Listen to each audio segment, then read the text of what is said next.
All right, Rob Browne, Brenden Martin here with you on the Friday morning college roundtable. Lot to cover today.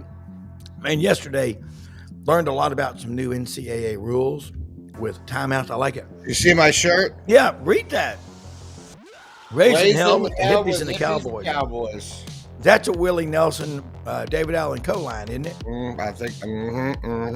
I love that shirt. I wore it for you today. I love it.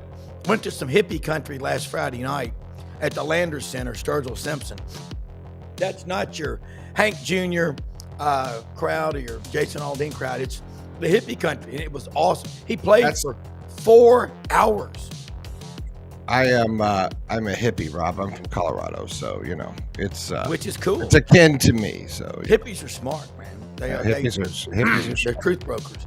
Hey, we got Frank Duffy, Doug Dean, Roman Harper should be on momentarily from SEC Network, about 25 after. One of the leading pioneers, I think biggest pioneer in sports medicine, Dr. Jack Houston. He studied and learned under Dr. Houston. Dr. James Andrews will join us, the Andrews Orthopedic Sports Medicine Institute.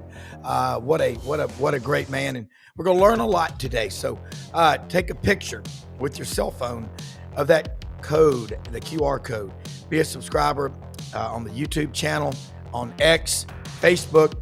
We're live on 7 channels. Watch us live, watch us later, but just watch us and share. You've hit the jackpot when you come to this channel. So let's get started on this Friday. Looking for a lot. Frank, we have seen and heard a lot in the last few days about Nico Iamaleava at Tennessee. And what's funny is he going to go to UCLA? Did you see what the tax implications are? He goes from a state, like I said, no state income tax here in Tennessee, 13 and a quarter in California, but he's from there. So he's used to getting beat over the head. But there's a couple other taxes in California. And every time the Grizzlies play out there, they get whacked. Okay. Right, yeah. Because you got to pay the taxes of where you're playing the game. Yeah. And I know Brenden can explain it, and I know Roman Harper. I can't explain anything. I'll tell you that. When it comes to that stuff, it doesn't explain anything. But well, let's bring Roman. Somebody way smarter than me has just checked in, and I bet you he knows a lot more about it. So, welcome to the show, Roman. How are you? I love the backdrop. Where are you? Morning, Roman. I'm in my wife's office. That is awesome. Awesome. That is cool. Let me ask you a real quick question. First off, thank you for sharing your time with us. We're obviously heavy in the Deep South, but when you played a pro football game, I know the Grizzlies, when they play at the Lakers, each game has a paycheck and you get hit on that 13.25% income tax. But let's say you play from the LA Rams at the Titans in Nashville, no state income tax. That's kind of a big deal. Did y'all, I mean, I'm sure you did, because you're a smart guy, pay attention to that as much as we think you did? Yes and no. I mean, you have an accountant that does all your taxes, so and you do get taxed everywhere you play. So that's kind of just part of the deal. It's kind of cooked into the equation. And so yeah, you got to file with, what is it, 9 different teams or 8 different teams, however many road games you have. Yeah. You have to file your taxes with them. I mean, I had an argument with LA, California for like 6 years. I was trying not to pay this because I played in preseason, but they were trying to tax me like it was my regular season check. So it was like back and forth the whole time because I was making a decent amount of money and they wanted a little bit bigger piece of it. And so, yeah, I mean, but that's what you deal with. And that's why you have accountants do all that for you. But I assume it's probably even more with the NBA because I think they go to each place like once or 2 times. Yeah. So, but overall, I mean, I don't even think about it. I mean, you're in the highest tax bracket anyway, so you're just paying anyways, and you want to overpay anyway. So then they don't come back at the end of the year and still want more. So, well, Ron, I would have defended you pro bono for that damn San Francisco game that we went out there and did that playoff game. I'd have stood up in that courtroom for you for free. Hey man, that wasn't even the one. So, but I mean, that was a heartbreaker. But at the end of the day, it was kind of crazy because That was the same day my oldest daughter was born. So I Oh had wow, my wow. first child. She was born in the second quarter. So, Wow. yeah, I know. My then girlfriend, who's now my wife, she was like, Uh-oh, we have lost Roman. Yep, here we go. Yeah, Are you back? yeah, we're back. We got you. Yeah, everything's good. I think you may have had I don't know incoming call. Brendan, is that the airplane Yeah, it mode? looks like he got an incoming phone call and Okay. it probably kicked him off. Okay. But he'll be back in a second. By the way, that game that we're referencing when the Saints went out to San Here we Francisco, go. it really would have been our second Super Bowl championship. Trying again, We were Rob. that good on that team, and it was a tough loss out in You hear us? Philadelphia. You hear us? Yep. Yeah, my wife actually called me. Sorry about that. No worries. We should have told you that if you get a call or whatever, it interrupts our bad. Yeah, no, my bad. But yeah, she wasn't showing, and then it was a Saturday game because we went out there a day early, so we got out there Thursday. So it was all good, and then that day of. So Yeah. but you never know. Yeah, I played good. Sucks that we lost. It was a heartbreaker, but Yeah. it that was a was our great most game. talented team when you look back on it. But That was our second you Super got Bowl. you gotta win the games though. You Yep. gotta win. Roman, man, that's an interesting take because I wanted that, and I'm glad you answered that. And think about people having a child in the second quarter. I can remember my first one like this yesterday. Let's talk some SEC football. Glad to see you back in the studio, man. It just feels right, man, when you're up there, and you bring a lot of value because, like I say, I call you the truth broker, but you do. You'll say this is an 8-4 program. They're not what they think they are, and A&M kind of falls in that category. Lately, Auburn has fallen in that category because you said that about 4 years ago. We were driving back from Clarksville and said, you know what, damn it, he's right. And so let's talk about what you see happening in the SEC so far. We're not even going to get into the draft because that's a whole other world. But man, love having you on here. Okay, I'm pretty much a wide open book. I kind of got teams in mind. I try not to pick, like, I try not to go too deep into it until right up until just about August, September. I start getting my final thoughts kind of cooked Yeah, in because, like we just saw a week ago, things change. Yeah, yeah, yeah. Um, um, I can't Tennessee was a imagine. yeah, Tennessee was a team that I had actually progressing, and that week 3 matchup between Georgia at Tennessee in Knoxville, I had that pegged as one of the early markers that says, okay, this is what's going to kind of show us the pecking order of the SEC because I anticipate Georgia taking a step backwards. Yeah, Um, right. it's just hard. It's just evolution. It's part of college football today, where, Georgia's not going to be able to have all the great players that they still had when I came into this, when I got on covering SEC in yeah. 2020, where they had Jordan Davis, they had Nolan Smith, and N'Kobe Dean, N'Kobe Dean. What's the other D lineman? The one that's the best one at Jalen Philly? Carter. Really? Jalen Carter. So like they were that stacked early, right? And all of a sudden, when you lose guys over time, it's just hard to continue to replace. Yeah, Then you look at what they just lost off this year's defense. I don't know how they just all of a sudden just restack and we just roll it back out there. I think a lot of things will be that Georgia will, in my opinion, I think Georgia this year will be a lot what Alabama was last year, where they're a good team capable of beating everybody on their schedule, but they may lose a game or two that we just where normally Georgia just wins that game, Yeah. yeah, and so I could totally see that happening to Georgia this year. I had Tennessee actually possibly winning that game, yeah, but now I don't know about that because Nico Iamaleava leaving changes a lot for Tennessee. yeah. Doug, Frank, my questions wide open, man. Also, I think Auburn's a team that actually progresses this year. I like that, they just recruited at a high level. Yeah, And, with all the freshmen that they had play last year, I think they're going to be better this year. Sure. And I think Auburn's a team that gets better. You know, they played better down the stretch when they stopped turning the football over. I think they kind of solidify and tighten up those things. And I like Auburn going forward. I think Auburn's a better team this year. I think Alabama's supposed to be better this year. So we'll see how that rolls as well. Roman, what do you think about DJ Lagway for Florida not or throwing, basically participating in spring practice this year?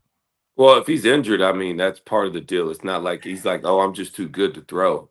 It's an injury or whatever I'm hearing out of the shoulder or stuff. So it makes me hesitant a little bit, but the talent is undeniable. The way that he opened up everything else for Florida, and not only that, but it's rare occasions when you get a player on either side of the ball that all of a sudden comes in, and when the moment he plays, everybody is better, offense, defense, and special teams.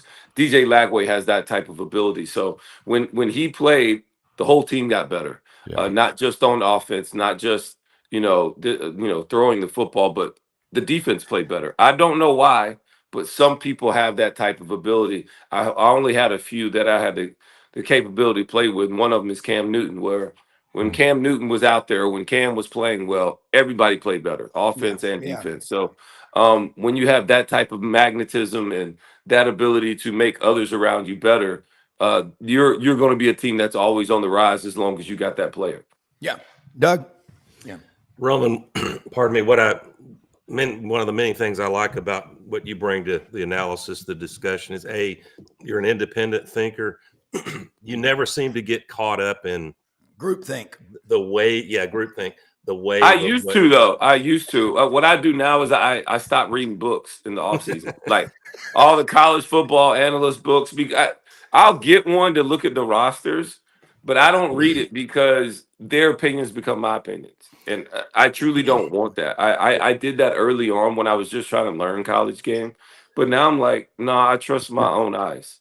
Well, it's appreciated, and since you brought up, I try on the show not to go too far as a homer in the orange and blue, but you brought up Auburn, and I like the balance you had. That you're not saying that there's data at this point to call Auburn a 9+ win team. Yeah. It's not that that's impossible to happen, but I think where Auburn is at in year 3 under Freeze with what Harsin left, and by the way, if any Auburn fan, they really don't, but if they needed more body of work on Harsin, there is a mass exodus out of Cal. And, not all of that maybe is Harsin's fault, but what is normally a year 2 for a new coach at a program like Auburn, maybe that Auburn fans are hoping that really translates into year 3. That's how big the rebuild was. So I appreciate the fact that you think there is enough, especially this wide receiver room, if you study them and what you've heard coming out of coming out of Lee County. Like a lot of programs, tell me how the quarterback will look by mid to late season, and I'll tell you what I think the ceiling is. And there's reason to be hopeful at Jackson Arnold.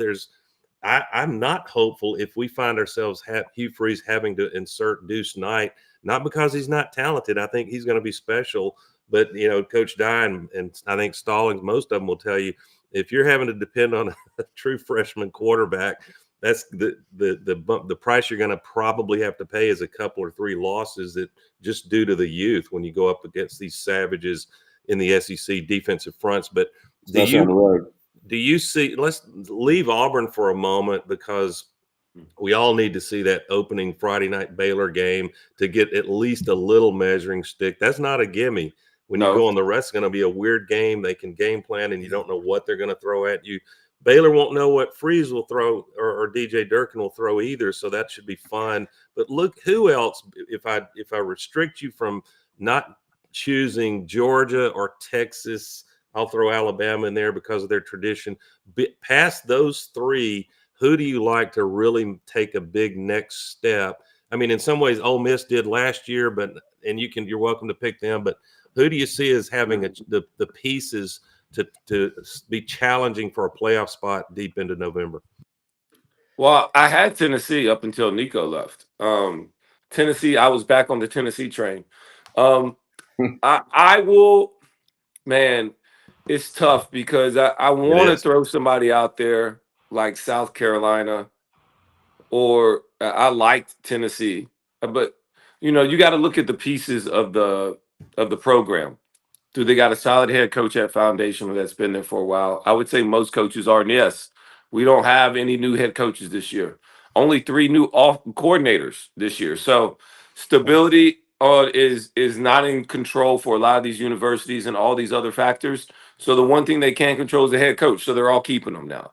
Where a couple years ago they were firing them every other year, Can't getting rid afford of to them. fire him. And so with all the madness everywhere else, they're like, this is the one thing we can't control. Let's hold on to it and see what we can do. So that's a quality that you got to have if you want to be successful. So that's one check. Quarterback play. You need solid quarterback play. South Carolina is going to have Lenore Sellers in his second year as a starter. Bona fide star. Really put that team on his back at times and carried that team. They have, I think they brought in 4-star / 5-star wide receivers in this class alone. So now we don't know which one's going to be the best, but they should have some talent on that side starting to filter in at the wide receiver position to help him out. And it's going to be hard to replace all the production that they had defensively. South Carolina won games defensively last year that nobody wants to talk about. We're only going to talk about the quarterback, but defensively, they caused turnovers. Their D line kicked people's tail, and they whooped a lot of people on that side of the football, and that's what won them a lot of games. So that makes me a little bit nervous. I do love the quarterback in them, but this is going to be a tough schedule. You study schedule for everyone that's in that second tier. Yeah, it's going to be a tough. It's all about who wins what game. When and where you play games at in the SEC matters. And so there is no real safe pick as the team that's going to take that next step. Ole Miss, they geared up everything to make a championship run last year. They missed out because they lost to Kentucky. You can't lose that game. The same thing I would say to Alabama about losing to Oklahoma. You can't lose that game and then say, oh, we deserve to get in. No, you don't. You got to win the games. So could this be the year? And there's politics involved with the selection committee knows that SEC and Big Ten believe that they should almost automatically get 4 teams in. Well, 4 for SEC. We can argue Big Ten. The Big Ten. See, that's something I will argue till that's what I'm gonna be dealing with all year. Because as much as we want to say the SEC's better, the gauntlet, blah blah blah, you got to win. You got to win the games. Okay, the Big Ten has the last 2 national championships, so the Big Ten should have just as much say so as who gets to get into the playoffs as anybody else. Even if they're top heavy compared to the SEC, that's not their fault. Yeah, that's right. They when it comes down to it, they have beaten the best of the SEC to win championships both years. They beat our best. I think the SEC gets 3 in the playoff this year. I don't think 4 though. I'm totally down with that too. I think the SEC is very, very it's muddied up, man. It's going and you got teams like LSU where you think they're going to be better, or you just assume they're going to be better because Nussmeier's coming back, but they had to get a lot of guys out of the portal, and Brian Kelly's been trying to just build, and it's really hard in today's time. But you got to win the first game. Their first game is versus Clemson. That's going to be a tough one. We're 0-5 in the last 5 openers. Yeah, you got to beat Clemson, and that's going to be tough. Yeah. And then on top of that, you still got to go through the SEC. And it's not easy. And so that's what I'll be looking forward to. And I hope that they get better running the football. That's what they got to do. They got to be better running the football. And John Henry went to the transfer portal. Yes. And so that's another one where, they still haven't figured out Harold Perkins under Brian Kelly. Insane. Still haven't got it fixed yet. First 4 games of his career as a college player showed you everything you needed to know, and they monkeyed with it. Hey, so now, it's been, there's no way you would have told me that Harold Perkins would be in college 3 or 4 years later after the freshman year he had. Yeah. And he's still here. I know he got hurt last year. And it'll be interesting to see. But that's what I'm talking about. These are some of the teams that are in that second tier that they could either boom or bust. And it's just about what games you win as the season starts to unfold and roll out. Who's healthy, who's not, and who's playing where, and who's playing at their best football. Roman, on a recent show, Rob and I, with a couple of other guest analysts, were singing the praises after the passing of the great Coach Brother Oliver, legendary defensive coordinator in the SEC, was most notably that 1992 national champion year under Coach Stallings at Alabama. I know that your play at Alabama was about a decade later than Oliver and that unbelievable 92 team. But as you have talked to Letterman, guys who were on that team, the Jay Barkers, all that defensive side of the ball, Antonio Langham. my goodness, that was a just unbelievable. If you're talking about the best ever defense in the SEC, they have to be in the conversation. But and then I've never seen, and I'm not the next down of football I play at college or NFL will be the first. But I wondered, I had never seen a coordinator bring 11 guys up to the line of scrimmage like Bill Oliver did in that Miami game. It was a bad day to be Gino Torretta, but Yes. Are we correct that when you interact with your fellow Alabama lettermen that were around, whether they played or not, but if they were there to witness that 92 team, do they speak about that Oliver defense in the same tones of reverence that the rest of us see? Talk about that as a tribute to Oliver. Yeah, they do. Everybody, well, it's exactly what you said. It was like the first time we had seen it. And it's probably not the first time. I talked to Langham. He's like, it's not the first time we actually did that. It was like the first time that the rest of the world recognized it. Like that hadn't been like the first time that they had done some of those things. It's almost unsound, isn't it? Well, I've played in defenses like that as well. So like it's not. It's a lot of showing. It's a lot of doing. And it gives you different looks, so you can do a lot of different things off of it, depending on how you time it and things of that nature. I love doing stuff like that because it just makes you play faster because you're trying to confuse the defense. We're showing the looks. One time I'm blitzing, the other time I'm dropping off the same look. And so body language is a lot of things. So what are you showing? What are you anticipating? I can get all the way in the weeds and that stuff. So I'm not going to do that. But, I get fired up about that stuff because I ran very similar aggressive defenses in the NFL. And so, but it does show aggression. And as a defense, I know where I stand at. And so if I know if I don't have help, I got to do a certain thing, then I got to do it. And so versus when I will have help over the top and things of that nature. So I just loved it because, Miami was such a high flying offense at the time. Gino Torretta was the Heisman Trophy winner, and they were supposed to be all these great things. And it was just, slow them down, just run the ball. SEC, which hadn't been, who wasn't known as the great powerhouse that the SEC is now. But there was a 34-13 demolition. Yeah, it was great to see Alabama because I watched that game as a young man in my parents' van. So I remember that distinguishedly, watching on that little 8-inch TV, which at the time seemed so big, and it was fun. And that was my first time really watching Alabama was in that national championship game. Yeah, that one. And Mark Ham, our friend, was in Italy last summer at a cooking class, and guess who his partner was? Gino Torretta, and he reminded him. He said something about that game, and Gino said, "I don't recall." Yeah, just watching. If I only saw that game on Torretta, didn't he win the dadgum Heisman? Yes. Yeah, the Heisman curse. Just watching only that game, I'd say, Toretto, you're better suited to become a chef. Messed up. Hey, I got a question for Roman. So I actually got a chance to go see my LSU Tigers on Saturday in their glorified scrimmage, and I saw that the A game day and the Georgia game day, G day, are really a shell of what they were. Can you talk to what the landscape is right now in spring ball and how much? I guess it was Lane who kind of changed things up a little bit.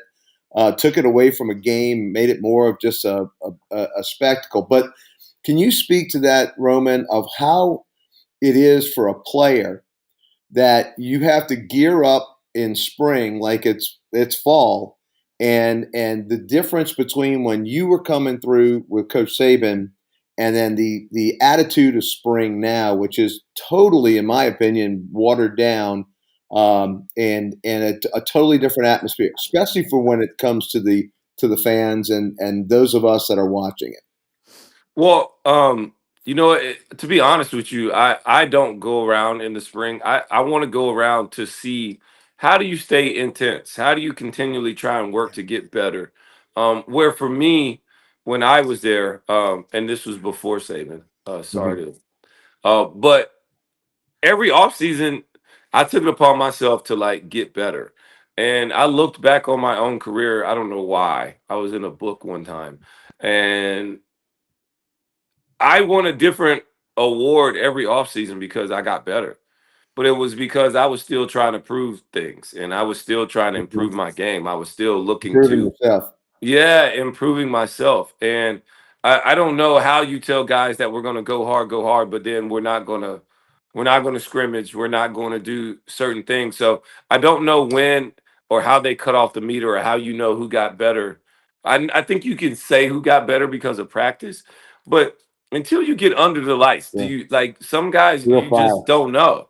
Yeah. And you can say Lane Kiffin kind of started this whole thing by not doing a Ole Miss game a year or so ago. But man, Matt Rule started it too, Yeah. and he was talking about well, he doesn't want to lose guys through the portal because he lost 3 or 4 guys after a Nebraska spring game. People saw him, they came and got him. Ole Miss was like, we just didn't want to show everybody what they had last year. And I don't know what the formula is. I'm a guy that traditionally wants to play. I also like what Deion Sanders is trying to do, where he's like, how about we just go scrimmage another team? Yeah. And We talked then, about like, let's get some that. reps. We put it on TV. Like, we make some money off the deal as well. I like that better than just not doing Absolutely. anything. And it's actually a way more controlled environment than what people think. It's like, oh well, I don't get enough looks. I don't want no players getting hurt. I'm like, it's a controlled environment. It's what the NFL Well, does I was in going to say training the camp. NFL. That's what we do to get better. Because you get tired of hitting your own players Yeah. and you don't want to hurt anybody, so you go get somebody else to hit. You Yeah. naturally get a little bit more competitive than when you're going against your friends. Absolutely. Naturally, the competition will ratchet up, and then next you know you're going to get better ball. You're gonna get Yeah. better competition, and you can coach versus real live reps. Yeah. Well, I and think that's the your thing that lineup. nobody wants to appreciate the most is how much you can coach other guys because you see real live reps and mistakes happen in real speed.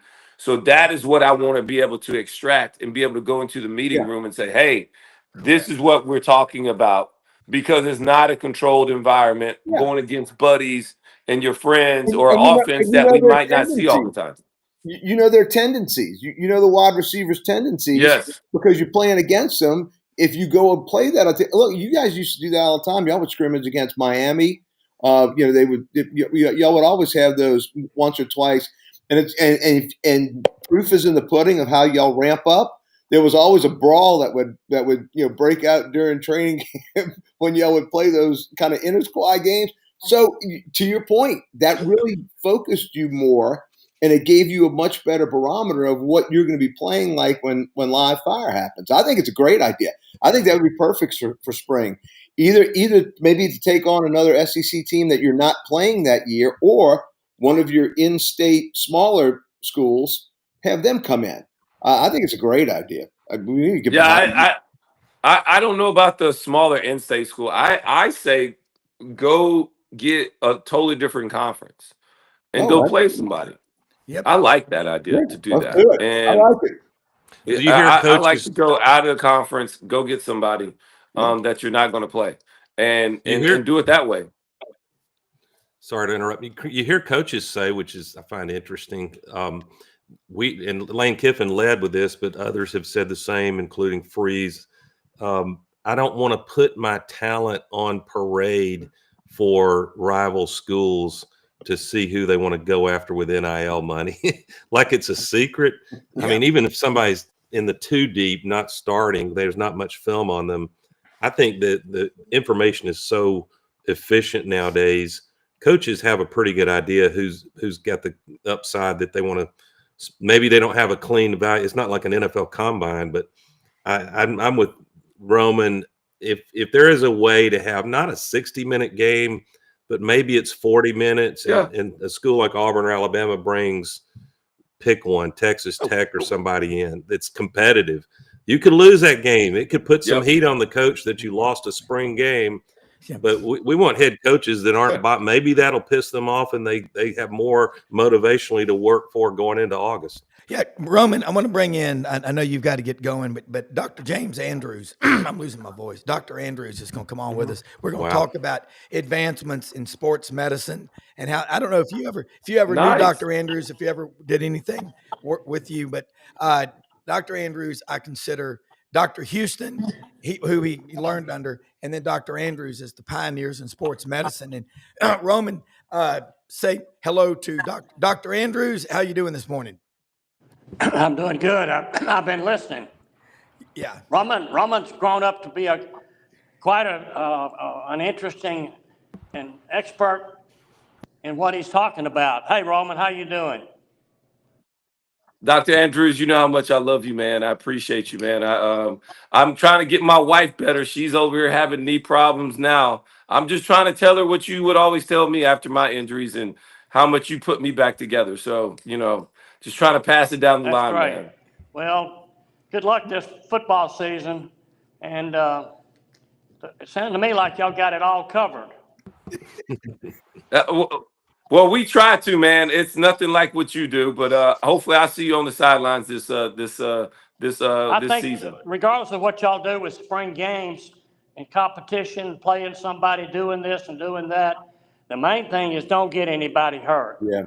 So that should be your number one goal, and that should be what you're really looking for. So if you're going to go play.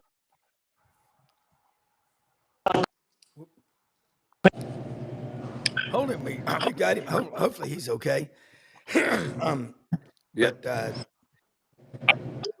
I agree with Dr. Andrews. I think when you scrimmage guys, if you can limit it where your ones get, you do 6 reps or 4 reps, you get them 12 reps with the ones, or 1 versus 1, you do 12 reps or 15 reps. Then your 2s, you're going to roll in. You're going to get 12 for 15 reps. And then your 3s, you're going to get 12 reps. And so, you can roll it that way and structure it where your 1s are going versus 1s. We're not going crazy, but we're going to get a certain amount of reps. And you rep count it, and then you break it down from there. But Dr. Andrews is right. The main goal is to be injury-free when we all walk off the field. Nobody usually gets hurt like that in practice, at least the big-time injuries. You will have some bumps and bruises and maybe a couple pulls here and there, but that's, that comes with the territory. And you have limited reps. Yes. And by the way, Roman, that's how I explain my LSU national championships as compared to Alabama. It's quality over quantity. I mean, you can't argue with that. 2019. That's my go-to. That's my 357 in my holster. Now, the way I put it as an Auburn guy, I tell my Bama buddies, man, we've had more practice at losing at Auburn. We're good at it, so it doesn't kill us. And we count when you have a monster year like 2010, almost 2013, still special year. We count them, Roman, in like dog years. Right? You have to 7 years. Hey man, I'm not mad. I got some of my best friends are Auburn guys because I, growing up in Prattville, and it's like, you're an Auburn man. You're an Auburn, it raises you a little bit differently. You got to be mentally tough. Yeah, there it is. You got to be. They're like, dude, I'm used to this. Like, I'm working healthcare in Birmingham, Roman, and I'll defend it's not smart ass when I do this. If we have a physician move from out of state and they're not here long, and their family, their kids start to hear, you got to pick a side here in Alabama, they'll ask me, should I be an Auburn or Alabama fan? And I tell them, listen, first I have a question. Do you want it to be really easy for you? You need to say Roll Tide. It's just over the line. It's just going to be easier to be a Bama fan. But if you want something really special, then at least go to a couple Auburn games and see what you think. A lot of Auburn fans are named Job. Because talk about a timely moment. Patrick Peterson, our longtime D-back, just retired from the NFL after 14 seasons. I mean, incredible career. But the thing that I remember is him being on the back of Cam Newton like a jaguar on top of a gazelle, and Cam dragged him 45 yards into that end zone. I remember That it like was it was insane. Had the angle and couldn't catch Cam. No, Dr. couldn't get Andrews, it. Dr. Andrews is back in with us, I'm and back Roman, now. I don't know what happened. appreciate, It just yeah, went out. Hey, and yeah, it's and okay. look, what you and Roman were saying. I remember back in 1980 when Doug Barfield at Auburn said, "Hey, let's play a spring game. Auburn play Kentucky or Ole Miss or LSU because Auburn doesn't play them every year." Coach, Dr. Andrews, I told you one time, anytime I saw you, because you always wear the good-looking plaid jacket and the hat, but when you walked out on that field, it was serious time. And I also want to give you this man a compliment. About 2 months ago, I had a friend in Panama City that needed help with a doctor. He actually followed up, set me up with the doctors for her, called up to check on her. And this is the pioneer in sports medicine, and he takes that kind of time out to give it. I cannot imagine The how. goat. And you have so many fans out here, but talk about what it's like.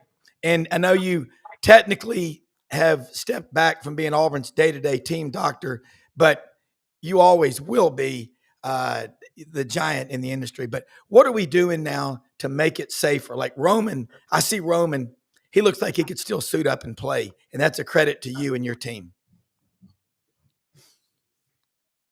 Whoop. You're muted. Take the mute off, Doc. I think you're muted. Okay. All right, go ahead. Yeah, he may have muted. I think you're on mute, Dr. Andrews. Can you hear us? Yeah. Oh, Dr. Andrews, I think you've got it on mute. You might want to check that. Or reboot. Okay, yeah. Maybe something happened to the audio. Yeah, Doc, can you hear me? Because I think it was on mute. But it goes back. Computers are hard.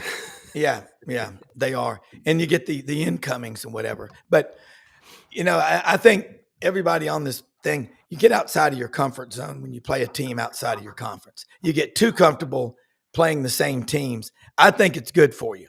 Absolutely. If you run nothing but flat Delta Hill streets, then you start running hills, it changes you. Dr. Andrews, can you hear us now? I can hear you. Oh, Yeah. okay. Yeah. Sorry about that. I think you had hit the mute. But a follow up to what I said about you, just the way you take time out to follow up. And I'm sure you keep up. Roman, all the people. Ellis Johnson's on our show on Mondays.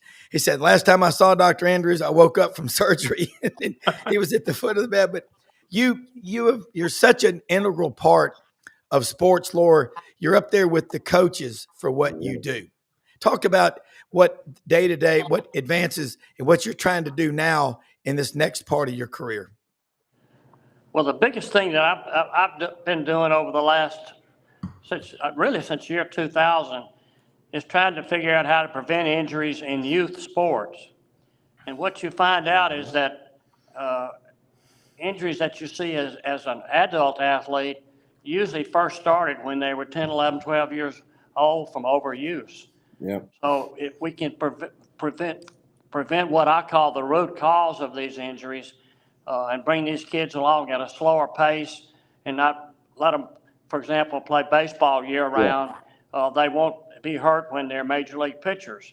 So that's what I've been really working on, and we put together a number of rules for pitch counts in baseball. We have what we call Play Safely Foundation, which I'm chairman of, which is going to be a national foundation where we accredit youth coaches, and the rule is that if you're a youth coach coaching kids 14 years of age and younger, which are usually parents, by the way, then you have to have accreditation in sports medicine and recognition of injuries. You have to pass a test to be able to coach, and then you have to take a retest every year. So we're working on that, and you probably know Jack Crow, who coached at Auburn. Jack has helped me found that, and we're now moving from state to state. Right now we're in Louisiana trying to get the law passed. We're going to try to do all the SEC states first, and then we'll try to take it out nationally all the way across the country. We're also offering that test and that information to parents so they can learn about these injuries and right now the biggest problem in youth sports is not the coaches and not the players, but the parents. They're the ones pushing it.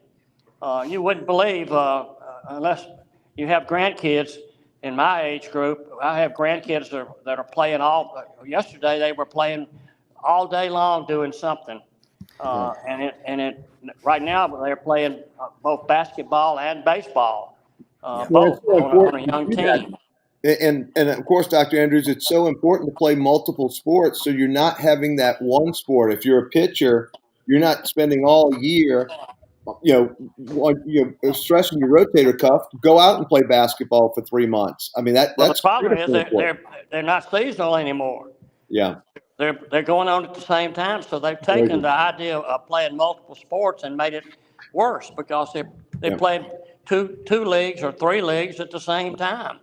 Yeah. So there no such thing as seasonal sports Yeah. anymore. It's overstressing Unfortunately. them. It really is. Dr. Andrews, Doug Dean in Birmingham. First of all, it's an honor to talk with you on the show. And I'm working healthcare in Birmingham, so you've done remarkable, legendary things. Thank you.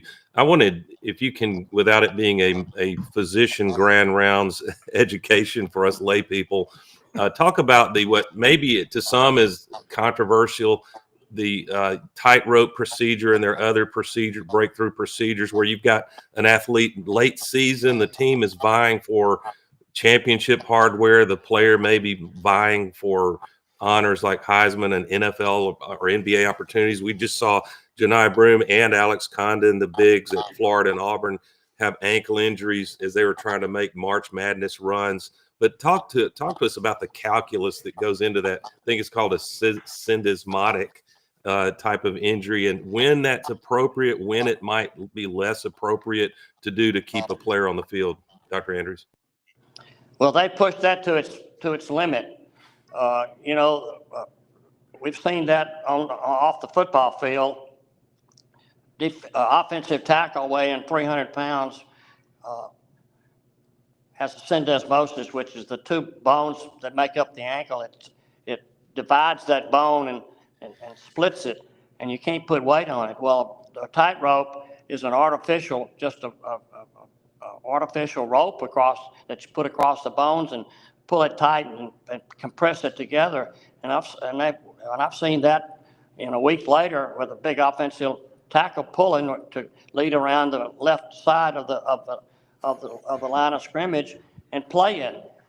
It's not healed, so we're pushing the envelope with that. It probably takes, for the tightrope not to be the main stabilizer, it probably takes 6, 7, 8, 9, 10 weeks for that to really heal. So sometimes we're tricking ourselves, and we got to be careful with all those advancements. And of course, the doctors feel pressure, by the way, just like the coach does, and this, that, and the other, to get them back on the field as quick as possible, and particularly if it's a playoff time or whatever. So it becomes a little bit of a problem. The big thing is that we have to continually think that if we take good care of the patient, everything else will take care of itself, and that's really the rule. Dr. Andrews got a question for you from a viewer. David Baker, rotator cuff. If someone has pain when extended, but not all the time, but still have mobility and some strength, got to be careful with above head exercises. Surgery or no surgery? He's just kind of saying that question for you. Well, one of my rules is I've reached the golden age where I'm beginning to have both shoulders with rotator cuff problems, yet I can participate. My rule is stay away from doctors. So I would tell you in that case, as long as you're able to do what you want to do, keep going with it. Surgeries for the rotator cuff don't always heal anyway. That's right. It's a long go. I'm not big on just saying, it ought to be operated on. Yep. I love it. And the thing, Dr. Andrews, is Dr. Benton Emblem. Tim Horton, former running back coach at Auburn, introduced me to him in 2018. And I had a friend who had a horrible knee injury. And for years, he just hobbled around. Dr. Emblem and your team at St. Vincent's in Birmingham did the surgery. He was back home within a couple of days at a Krav Maga class. And the guy came over and said, man, what happened? Who did that to your knee? He said, what do you mean? He goes, I've never seen someone have surgery and it looked that clean and not swollen that fast. The time they say on the field when a player is injured, we hear so much about ACL injuries.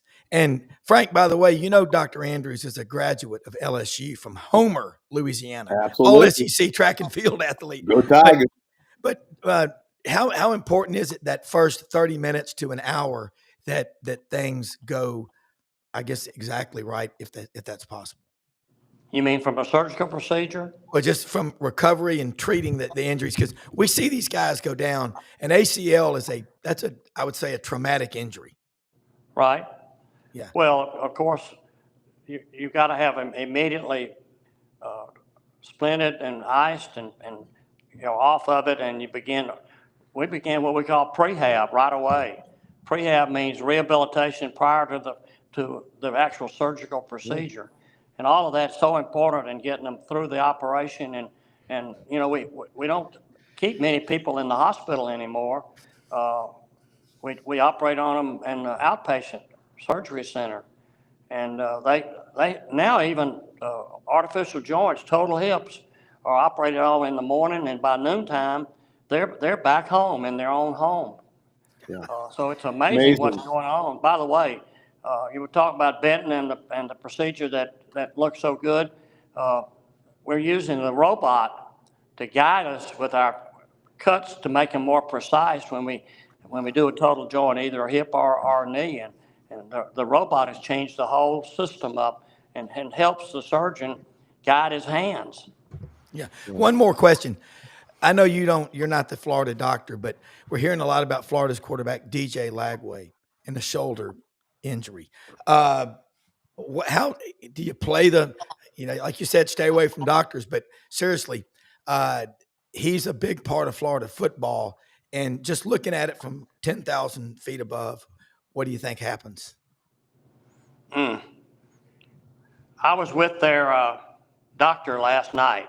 I'm here in Dallas right now at our annual injuries in football course that's been going on all day yesterday, and I had dinner last night with their doctor, and he was pretty numb about it. He didn't say much. I'm not quite sure what to say about that. They kept that close to their chest, so I can't really answer that. Yeah, gotcha. Yeah, I just injuries they're all different, but I mean without doctors, I don't know how you have a team. Dr. Andrews, for the average fan, we're fascinated nowadays. Let's just take the SEC, Alabama, Auburn, whatever program. When there is the team physician is on the sideline for a game, is that a like almost emergent care? If an injury occurs, you can pretty quickly have a close educated guess diagnosis. Are there imaging technologies in the locker room? Tell us how all of that works on game day. Well, we can do the preliminary exam when they come off the field immediately, and you can get a better exam. A shoulder injury. Better exam if you examine them, immediately really sets in. Yeah. Have those tents on the sidelines, so we can take them inside the emergency tent, and so all the fans are watching what we do, and we can examine them, and then we. Wow. Okay. Hopefully he's okay. He was spinning around in the cycle there. Hopefully he'll come back. Is Dr. Andrews still with us? Hopefully he's there. Brad Bellamy, general manager at Landers Ford. We're talking with Dr. James Andrews, one of the leading pioneers in sports medicine. It's really cool stuff. Before he comes back, tell us real quick. It is Good Friday, one of the holiest days of the year. I assume y'all are open. We are open, very much open. Great to be on the show with you guys. I can tell you that there's very few people to have to follow behind than Dr. James Andrews. I mean, that's like a legend there. Yes. So, great to be with you guys this morning. Unbelievable deals we got. Employee pricing for everyone, built for America, for America campaign has been tremendous. We've been moving vehicles off the lot pretty quickly here, and everybody's kind of in this wait and see game with the tariffs and everything else. But everything we got from Ford right now is we're all in. So Dr. Andrews is back, so let him finish up before we. I'm just losing y'all, and just all of a sudden it goes away. I don't know. I tell you, I think Brenden, my producer, executive producer, told me this, that if you're on your cell phone and an incoming call comes in, it will knock you off. So I've learned if you put it on airplane mode, it'll stop doing that. But I know you got to get to your conference. But one other thing, and I want to tell you how much we appreciate you taking time to be with us. You talked in the Super Bowl about 4 years ago, Chiefs and the Bucks. Tom Brady, you said, played every sport he could. And I think you said 90 or 95% of the players on those two rosters played at least 3 or 4 sports in high school. So we have a lot of people watching this show with kids. And I've got 4 kids, but they're 24 to 36. But I've got 2 grandchildren. And everybody thinks their kid is the next superstar. What advice would you give people? And talk about the Sports Institute that you're putting together for sports medicine, which is, I think, going to prolong a lot of people's lives. Well, number one, I would tell the parents to, if they're going to coach their own young kids, they need to get involved in recognizing injuries. Yeah. For example, if they're playing basketball and they have a concussion, and the coach is a dad has never heard anything about a concussion, he puts them back in the game, and then we have a second concussion. So we're trying to get them to get involved and take the same test that the other coaches are taking. That is, the parents take the test and learn about, if they're going to coach, they need to learn about first aid and Coach the Smart. injuries, how to recognize them. Coach Smart. So that's the main thing. Yeah. And I know there was CoachSafely.org. I went to that dinner August of 22 in Vestavia. Right. And Kevin Skarbinski, Jack Crow, and you were supposed to be there, but I think you had to stay behind for a surgery in Gulf Breeze. But man, without it, we don't have a future, because a lot of people are trying to take football. Dana Marquez at Auburn and what happened in California last year. They tried to take away youth football. So if we're not careful, if tackle football was invented today, we wouldn't allow it to be played. And we don't want that to happen. So we've got to be careful, or it's liable to be banned. Dr. Andrews, I just wanted football's king in our part of the country. Football, for me, is the number one sport that I really take interest in. But we got to be careful with it, and particularly at the youth level. We've got the flag football league now that the NFL is pushing. So that's another way of playing a type of football anyway. And youth baseball. My little grandkids are all playing tackle football, and they're how old? They're fifth graders. I mean, they're kindergarten grade and playing tackle football. Wow. So and youth baseball, Dr. Andrews, those pitchers, those young pitchers in youth baseball, what they're overusing their arms, it's insane.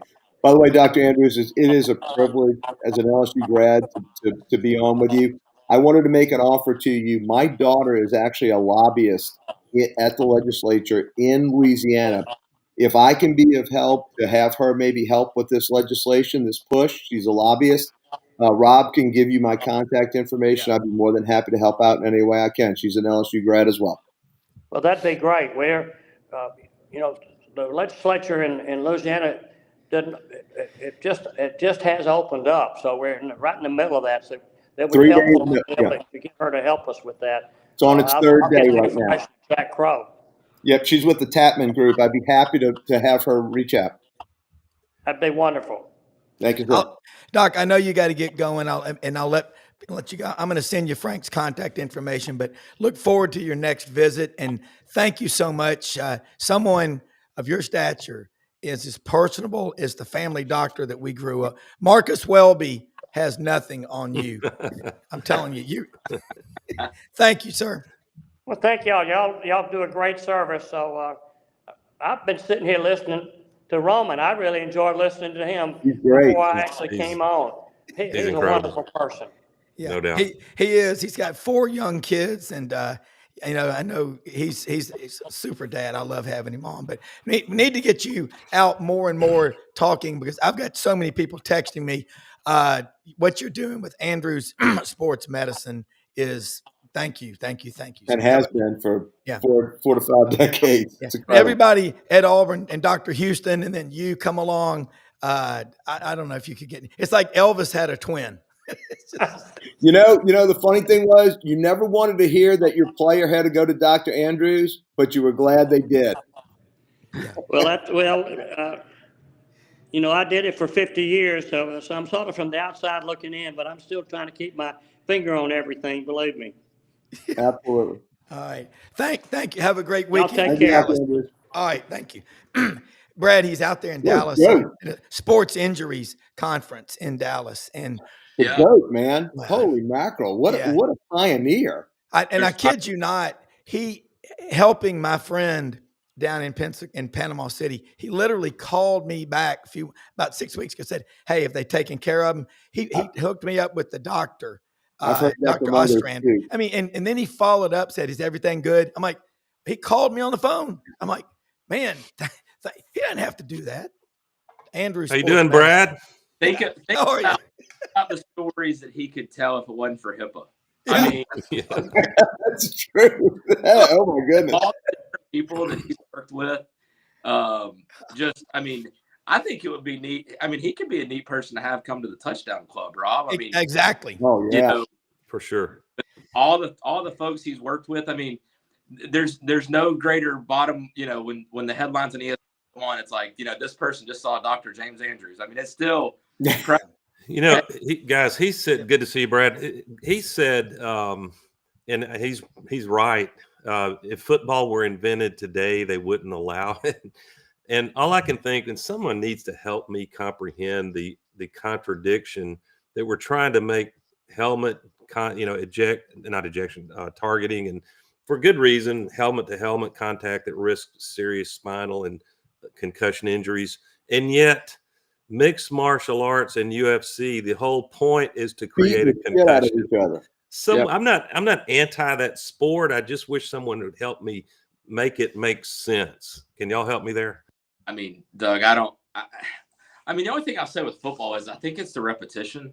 And, at a young age, these kids, I mean, when they're doing the mixed martial arts thing and learning the craft, I think most of that is not contact based. Like you look at wrestlers, because I think a lot of mixed martial artists have a mixture of, doing the karate or taekwondo and then wrestling as well. And then they kind of progress from there once they get older. But I think that's one of the things. I mean, even my son who played soccer, they've got rules in place now up until a certain age. You can't head the ball. Like if they hit head the ball, the play stops and the ball goes to the other team. I mean, they've tried to put. Could be a neck injury, couldn't it? Well, it's more concussion based. Oh yeah. Concussions in soccer. Like my cousin played college soccer and he had to quit playing because he got concussions too many times. And so, I mean, it's a very prevalent thing that, I mean, soccer's actually got just as many injuries or more when it comes to ligaments, when it comes to concussions, when it comes to, broken bones. I mean, I was at a game one time where a kid shattered his leg, had a compound fracture because him and another kid kicked the ball at the same time. I mean, there's a lot of activities that are out there that, I mean, and they keep coming up with new sports stuff. I mean, have you guys seen this slapping deal that they got now that UFC created where people just slap the crap out of each other? Yeah. Oh yeah. That guy. I mean, when has it gone too far? It's just, People stop watching. I mean, it's vicious. I might be wrong. You'll fact check me on this, but I think that cheerleading might have the greatest prevalence of injury. Have y'all heard something like that? A lot of them. Those girls just their ankles and their legs and stuff just get pounded. Yeah, there is truth to that. Yeah, and they're delicate little frames, especially the young ladies. So you get hurled 20 feet up in the air, and bad things can happen. And I hate to use the analogy of horses with young girl cheerleaders, but you think of it, the weight and the pressure, the pound pressure per square inch. on their ankles. It's no different than a racehorse where everything is sitting on that fetlock. And I mean, you've got all that weight on it. It's, it can't hold. Speaking of cheerleaders, this is random, but everyone, even if you're young, you know how to use YouTube. Was it 82, Rob, the Flutie Hail Mary pass? 84 to Gerald Phelan on Black Friday. I happen to be good friends with a sweetheart. I mean, she works in healthcare in Birmingham, Martha Tankersley. I can't remember her maiden name. She was a cheerleader on the sidelines during that Hail Mary pass. A lot of hair, a lot of hairspray, and a lot of oh my God. And she said when all she remembers is when, by that point, the cheerleaders were watching the big play. And all she remembers, because she's a typical little, 5'1" cheerleader, a flyer, that when it went down and they called it a caught touchdown pass, that she was picked up by some 6'5", 300-pound offensive lineman. They were being carried onto the field, and she said, I couldn't really even see anything. It was just such a melee. Can you imagine that memory? Let me go home. Yeah, and I think that the cool thing is, I mean, it's this time of year. There's a, that was a really cool conversation with Dr. Andrews and Brad. Real quick, I know you've got your sales meeting. I think at 9. We're probably behind on there, but before we wrap up, everybody that's asking questions about employee pricing and trade-ins. I've got people asking me about trade-ins. Let people know, and I want to say something about some other sponsors. But it's a time of year, and there's stuff happening. There's a lot of questions. If you could address them in 30 to 45 seconds, and I'll let you get going. But love having Landers as a sponsor. Sorry, I'm losing my voice. No, you're good, man. I mean, the employee pricing, it's the first time ever that Ford has launched an employee pricing program that was the same price, literally, that Ford employees pay. I mean, on the invoice, it says A plan. That's a Ford employee or family member price. That's the pricing we're at. On some, now one thing that we've been able to do on some of the 24s is we've actually got rebates on top of it and APR. Wow. And so like Expedition, for example, I'm at A plan price minus $5,000.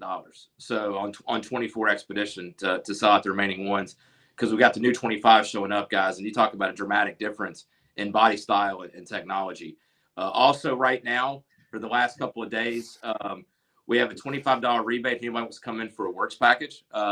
So typically oil change price out the door with everything is around $100. That's a $25 rebate, so 25% off. And that ends tomorrow. But it's Rob, the whole tariff thing, used car pricing, what's it going to look like? I mean, right now is a great time because used cars are starting to get a little more value than they've had. You got great pricing.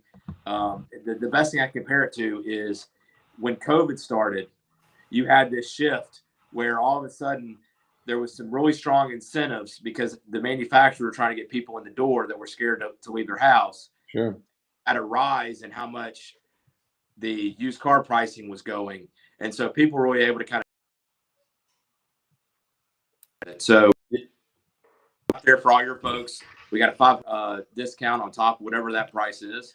So if I talk about those expeditions, the 24 expeditions, it'd be $5,500 off for your listeners if they just mention that to us when they come in. So really looking forward to this weekend. Should have great weather here. It's going to be a big weekend at Landers Ford. We're in the throes of having our best new car month in a very, very long time. And a lot of these programs are driving that. Yes, Doug. I'm sorry to raise my hand like I'm a fifth grader, but Brad, I have to get in there and head of Duffy. He's so glib as an articulate baseball color guy, right? Brad, without it being an investment seminar or world trade seminar, when we consider I think welcome chaos in the short run, in the long run, hopefully it adds up to good for America. But is your company planning for or dealing with disruptions in supply chain or those kind of issues, or is it possibly even instead of that creating good opportunity for you? I mean, I think I'm a Ford dealer, right? And so one of the benefits of that is 80% of our vehicles are here built in the U.S. I do not know what the supply chain in terms of parts going back across the border, that impact is going to have. But from a production but from a production who's building them and where they're built, Ford's in America. And so that's a huge advantage for us as a Ford dealer. I think that we're going to have a position of strength as we enter the summer, and you see other manufacturers, you know, a lot of what Toyota builds is still coming from overseas. A lot of what Mazda builds. I mean, Mitsubishi has said, we're not shipping anything into the U.S. Right now, they got a whole bunch of vehicles sitting in port because they don't want to pay the tariffs, waiting to see what happens. So I think for me as a Ford dealer, we're in a position of strength when it comes to how we're going to price against the other manufacturers in the marketplace. And y'all have a lot of American-made parts too, though. Ford has a lot of American-made parts. Yeah, and like some of our other competitors, their full-size trucks are not built in the U.S. Yeah. Every F-150 is built in America. Every Super is built in America. And so like not only does Ford own the retail space, but they own work. They own the commercial sector, and all of our commercial vehicles are built in the U.S. So Bronco built in Michigan. I mean, so like we are in a really strong place, but I will tell you, there's still going to be an impact for everyone. Yeah. And now's a great time to try and take advantage of what the situation is. The other thing is come in and order a vehicle. If we don't have what you want right now, if you order one, Ford's going to lock in that price to today's price. Okay. To that. Well, right now, y'all are the dealer at the blackjack table. Yeah. And so while pricing is what pricing is, now's the time to come in and take advantage of this because, you know, best case scenario for everyone is that the water level comes down and we're all in a spot of predictability in the summertime. Based on the first 120 days, I don't think that that's going to be the case. Yeah. But guys, I'd be remiss to just say, you know, we're all blessed. We're blessed to have freedom of speech. We're blessed to have freedom of choice. We're blessed to be able to have a country where we can practice our religious practice openly and honestly. And I just want to say I'm thankful to live here. I'm thankful for it being Good Friday and Sunday's coming.